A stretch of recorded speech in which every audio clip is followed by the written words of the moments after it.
Welcome back to my channel and welcome to a book video. I feel like I haven't made one of these in a really long time, but I'm trying to get back to more of the OG type of content on my channel. So I am here today to talk about a very important topic that I feel like I have never really talked about on my channel, which is surprising because this is kind of how I got into reading. So basically the comment that I received the other day was, Samantha, I really want to get into reading, but I have no idea how and I have no idea where to start. And I realized that I could make an entire full-length video about that. So I have 10 books to recommend up here that are going to help you get into reading, and I have a couple tips on what to look for in your books. What's the point of being a reader if you're not gonna like the books you read? So I feel like this video will help some people if you are looking to get into reading. If you've wanted to be a reader your whole life and you just don't know where to start, it can be a really overwhelming thing to dive into. You have so much content being thrust at you when it comes to BookTok, BookTube, Bookstagram, Goodreads, Pinterest. Like, everybody has opinions, and I think it's important to kind of take a step back and look at the big picture and see what you can do to find books and ways of reading that actually appeal to you, instead of just saying, oh, I'm just gonna pick up this random book because this girl said it's good. Like, what if you don't have the same taste in books as her? You have no idea because maybe you've only ever read books for school. And before you go and complain and say, you can't turn me into a reader, I want to be a reader so badly, but I've literally tried everything, I don't know where to start, or maybe like I'm too young or too old. Trust me, there is never a perfect time to become a reader. I was that kid in preschool who was teaching everybody else how to read and giving them story times during nap time when I probably should have been sleeping, but I also understand that it can be really hard to stick with it, and I feel like that's where my expertise, quote-unquote expertise, can kind of come in, because I feel like there were definitely years in my life where I pushed reading off to the side. I didn't want to do it, even though I've always loved reading. And I honestly want to shout out my best friend Rachel, because she is the person that really got me back into reading. She recommended the Four Kingdoms series, which is just a shout out to a book series which is not on this card. That book series, if you're younger, I think I was around 12 years old when I first picked those books up, because that was around the time when we became friends and she really got me into reading again. If you're younger, I highly recommend those, whether you're into romance or fantasy. They're kind of a mix of both. Would I necessarily pick them up now? Probably not, but I think if you're younger, that's what I'd recommend. If you are around like teenage age to adult, I don't even care. You could be 80 years old and you're like, oh, I'm not even gonna get into reading. I really want to, but I can't. Trust me, these tips and these books are gonna make you get into reading. I just want to quickly go over some of the tips that I have for you. I think it's important to take into account what you like to read. Like, start thinking about specific genres and specific things that you consume in other forms of entertainment that you enjoy. So think about, your favorite TV shows, your favorite, your favorite songs. I'm trying to think of other things. Favorite movies, favorite TV shows, kind of favorite things that you like to consume, or even like content on TikTok or Instagram or YouTube. Like, what do you like watching? What do you like listening to? That kind of stuff. And if you have any hobbies that you really enjoy that are interesting, I think that that could also bleed into the whole book world and can make your reading journey a little bit easier when you get into things, because there are pretty much books on every single topic and every single hobby and type of person known to man.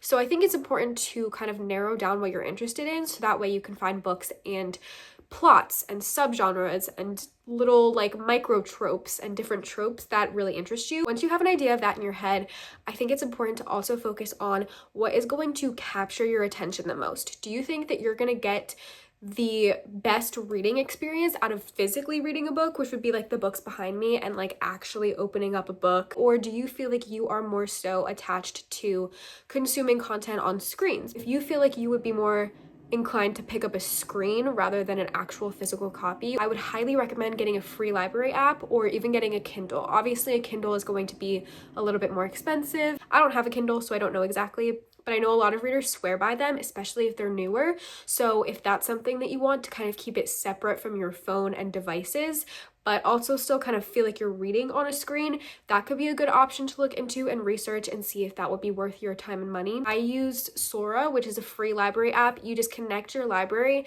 and you can connect multiple libraries that you're a part of. I think you just need to have like your login or library card information to show that you're actually involved with that library.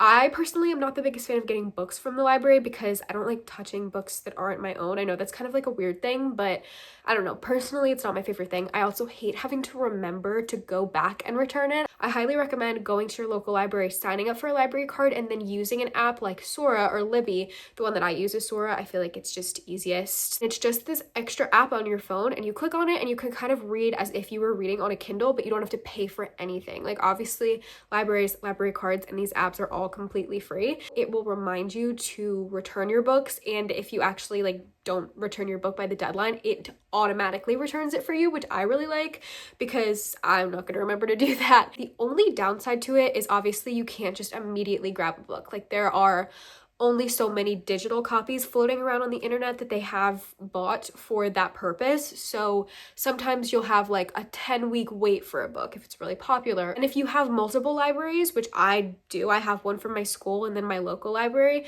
you can connect them and then you get so many more books because it's combining the catalogs from both libraries. This is sounding like I am sponsored by Sora. I promise I'm not. This is just personal customer feedback. I would say that I'm a paying customer, but obviously it's free, so I can't even say that, but I highly recommend it if that is the way that you want to consume your books. Another form of reading is obviously audiobooks.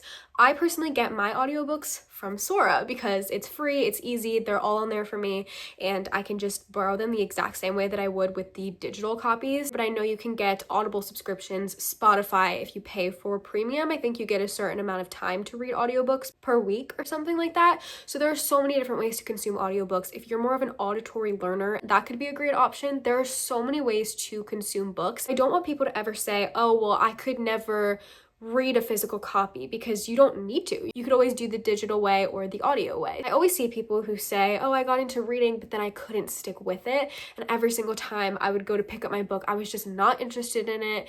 It was going so slowly. I just don't have the stamina needed as a new reader to continue reading. And after a while, sometimes you don't want to pick up your book, so it just sits there and you don't pick it up. And years go by and you're like, oh, I haven't read a single page in that book and I've been reading it for 2 years, so we gotta pick up the pace a little bit. And I'm gonna give you some tips on how to hopefully combat that and make it a little bit easier for you to finish books and still keep up that reading stamina and also build it over the years, because obviously you're not going to be the fastest reader and the most excited reader. I don't know how to explain it, but you're not going to want to pick up a book as often as you might like 2 years down the road. It's okay to DNF books. If you're a new reader, you might not know what that means. That basically means do not finish. So you're basically giving up on a book halfway through or at the 20% mark. I think a lot of people put some sort of shame or guilt and attach that to DNFing a book, but in my experience, it's not that deep. There are so many books out there that you would enjoy more. Like, I'm not even going to say that you would probably enjoy more than the book you're currently reading that you want to DNF, because obviously there are going to be books you're going to enjoy more. That's just like a fact of life. Personally, the guilt that I feel is the fact that I paid for the book. So that's the only reason that I would probably choose to continue reading it. But at the end of the day, if you're not enjoying a book, why are you going to keep reading it? What I personally like to do for that is I like to borrow books off of Sora, my library app, that I'm maybe not 100% sure that I'm going to enjoy before I go and pick up my physical copy from a bookstore. That way I can read the first like 50 pages maybe and see if I'm actually gonna want to buy this with my own money and not waste money. But if you do end up buying a book and you're just not into it, I highly do recommend DNFing it. You can always try and sell your books if money is the issue, or you can donate them to a library. There are always ways to get rid of books that you don't want to keep around. The next tip that I have for you, which I think is going to be the last one for this video, and then I'll get into these recommendations behind me, is find books that are fast-paced.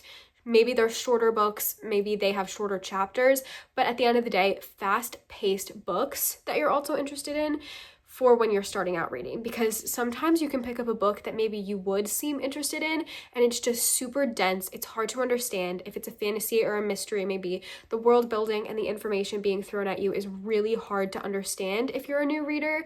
And I think especially with books like fantasy books and that whole genre, you need to build and work your way up to being able to read higher fantasy. So I recommend starting out with YA fantasy, and that might sound kind of weird, especially if you're an adult, because why are you reading books for teenagers? But a lot of the time it doesn't mean that they are written for teenagers. Usually that is part of the reason, but I think they started calling it young adult and new adult more so because the world building is more in-depth and richer for the more so adult fantasy books. And obviously there might be more adult content, more violence, more you know, romantic content in those books, but I also do think it is simply because one is more complex than the other. The books behind me are all fast-paced. I would say they're shorter than most books. I feel like there isn't a book here, except maybe the one right here, that's super long, and I feel like from what I remember, the chapters were pretty short, but the main thing they're all gonna have in common is that they were, at least for me, fast-paced, and that they felt like they were flying by, when sometimes a book can feel like it's taking forever to read. Because honestly, the confidence that you get when you finish a book in a short amount of time is unlike anything else. Let's start over here with fantasy. They're gonna fall. We're just gonna ignore that. I have 3 fantasy books here and 2 are from the same series, so it's not that crazy. The first one is Powerless by Lauren Roberts. These are the first 2 books in the Shepherd King trilogy, so you have One Dark Window and Two Twisted Crowns. These 3 books actually all felt like kind of dupes of the Throne of Glass series, which is right up here, which is one of the most popular fantasy series other than ACOTAR, which was actually written by Sarah J Maas, the same author as Throne of Glass. I would also say ACOTAR is good for newer fantasy readers because there's less world building, it's a little bit less complex, more so of a romance in a fantasy setting than a fantasy with a romance subplot. If you want to get into Throne of Glass and have that be your end goal to read that series, I highly, highly, highly recommend starting with these 2 series, because Powerless, I think, is also a trilogy, and then obviously the Shepherd King trilogy is a trilogy. They give the same vibes, they're just way less intricate and way shorter books and a series than Throne of Glass. Throne of Glass is like a whole 9-book series, with the last book being over 1,000 pages, so I feel like these are the better way to go. This is going to be your mix of Throne of Glass and The Hunger Games, more so trials in a fantasy setting with a little bit of a castle setting as well, but more so in the trials and the arena. The trials are going to give you that sense of danger and kind of push you to finish the book because you want to know what's going to happen. And then these 2, which I guess I'm really just talking about One Dark Window because that's the first book in the trilogy. This book actually blew my mind. I was so convinced that I was not gonna like it. I don't even know why. I think I just read too many bad reviews of the books. This was easily 6 stars for me, and I preferred it to Throne of Glass, which is a crazy, crazy statement coming from me. These are gonna be more so dark fantasy. These books are basically about a girl who has a nightmare in her head, and the whole magic system in the world are these cards that kind of tell the fortune, I guess, like prophecies for the future of the world and the kingdom. So I highly recommend these books. The romance in this is also so good. These are my 4 recommendations for romance books. If you're wanting to get into romance but you want more of a deeper story, I recommend the Magnolia Park series. Obviously, please keep in mind that these are toxic relationships. These books are not going to be for everybody. I always say this when I recommend them because I don't want someone to pick this up and be like, whoa, trigger warnings, or whoa, toxic relationship, because obviously that is what these whole books are about. If you are sort of into that, more of like the reality TV show drama, but not in a cringy way, highly recommend this. This series basically follows a group of friends who are also London socialites kind of through their lives. You're going to go through a bunch of different POVs in the friend group, and they're just so good. The writing in these is so poetic, so lyrical, and all of the metaphors are actually like the best things I've ever read. This is my favorite series, and they are my favorite books for a reason. These also took me so little time to finish. Don't Be in Love is probably going to be the least deep romance in this pile of recommendations that I have, simply because it's not written to be that. This one is about a study abroad student who goes to study abroad in London, England, and she meets this guy who's actually kind of like the Harry Styles of this fictional world, which is like our world with different celebrities. He is kind of pop culture royalty. They start falling in love. They have to hide their feelings from the press. It's just so good and so fast-paced. I think I finished this in like 3-4 days. I don't think it's traditionally published. I'm pretty sure these are self-published by the author, so you're gonna probably have to get it on Amazon. Next, we have 2 books that I kind of group together a lot of the time because I feel like Abby Jimenez, at least from the one book that I have in my hand that I've read by her, and Emily Henry are really similar authors. They have similar writing styles, similar types of books. They're going to give you that kind of romance book feel while making the story so incredibly meaningful. Not as gut-wrenching or tear-jerking as Magnolia Parks, I will say, but still really meaningful stories about life. And you obviously have the romance in there, but it kind of equally focuses on their lives and that kind of important stuff in addition to the romance. So I would recommend Just for the Summer by Abby Jimenez. This is again the only book I've ever read by her, but it's one of my favorite romance books I have ever read. I recommend this to everybody, whether they are a seasoned professional when it comes to reading or a new reader, like some of you might be. They both have this curse, as they call it, where as soon as they break up, that person finds their soulmate, like right after they like get married. And they realize maybe if they kind of break up with each other after falling in love and fake dating, maybe their curses will cancel each other out and they will find true love after they break up. But obviously, it's way more complicated than that. Happy Place is the Emily Henry book I recommend because it's just so good. It's a story about friendship and another fake dating storyline. We can tell I have a favorite trope in here, but this book is perfect for summer, especially if you want to get the East Coast summer vibes. It takes place in Maine, which is a great East Coast summer setting, and very deep, meaningful story while also having the romance and, again, fast-paced. I feel like I'm going to say that for every book, so I'm just going to say that now. They're all fast-paced. Next, I have a poetry book. If you are looking to get into the genre of poetry, highly recommend Harmony by Whitney Hansen. This book actually changed my life. All of the pages that are dog-eared, I know, controversial for dog-earing pages, but I had to because all of these pages are poems that were really meaningful for me and really stuck out to me that I wanted to go back and reread in the future. So if that doesn't tell you anything, I don't know what else will. These are mainly focusing on loss, love, grief. The pages are usually only a couple sentences long, so you will probably fly through this.